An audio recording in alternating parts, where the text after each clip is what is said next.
Hello, my name is Sean Grzowski, and I will be talking to you about a few of the ways mechanical engineering contributes to the exploration and development of the Arctic.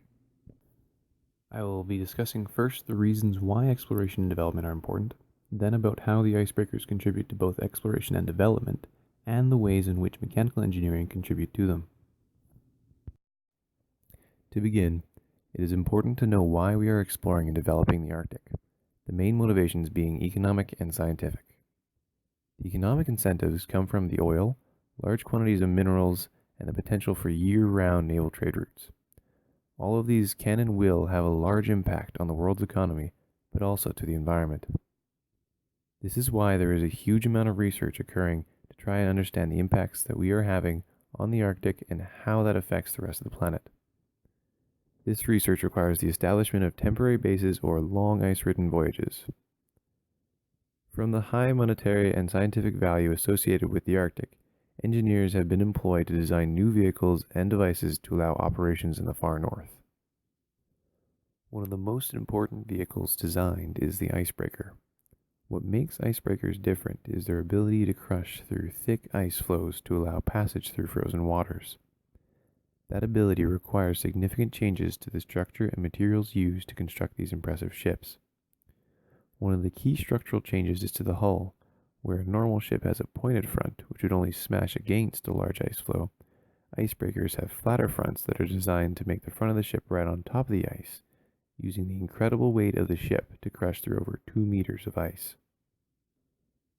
This change in the shape of the hull severely impacts how a dedicated icebreaker performs in the open sea, causing them to rock back and forth much more violently and to not be able to dampen the force of large waves. These inefficiencies and the huge cost of dedicated icebreakers drove engineers to find a more efficient way of building ships that operate in icy waters. The solution was to minimize the number of large and costly dedicated icebreakers by designing ships to have a normal pointed front for use in open water, with the icebreaking hull on the back of the ship. These double-acting ships move backwards when traveling through thick ice, using the flatter hull to crush it in the same way a normal icebreaker would, and simply turning around once they are out of the ice floes. This innovation has made it possible for cargo ships to pass through more northern routes without requiring specialized escort. Though dedicated icebreakers are still required, but only for ice exceeding 2 meters in thickness. Due to the huge forces occurring between the hull and the ice, icebreakers have to be built of what is called strengthened steel. This steel is specially created for use in the cold temperatures of the Arctic, with specific design elements including reduced brittleness and increased strength-to-weight ratio. Both of these are critical to the durability of icebreakers and their efficiency. These huge machines require enormous amounts of power to be able to plow through the thick ice of the Arctic. There are 3 traditional sources: diesel-electric, diesel-mechanical, and nuclear. The diesel-electric engines work by first having large diesel-powered generators to create electricity. This is sent to the electric engines powering the propellers, which are generally on what is called an azimuth thruster. These thrusters allow each propeller pod to rotate 360 degrees, giving the ship greater control over its movement. This configuration, while simpler and providing higher speeds, is also inefficient and has a lower torque compared to their counterpart, the diesel mechanical engines. Diesel mechanical engines are set up so that the diesel engines directly power the propellers through reduction gearboxes and mechanical linkages. While able to provide higher torque, they are not well suited to dealing with changes in resistance, such as when ice hits the propellers.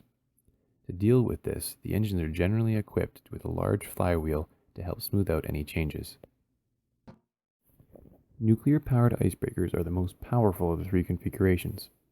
It uses a nuclear generator to heat steam which is put through turbines to create massive amounts of electricity. Russia's largest creates over 50 megawatts or 67,000 horsepower. This is used to power large electric motors, again housed in azimuth pods. The nuclear generator has the huge advantage of barely using any fuel, allowing it to operate without returning to port for months at a time.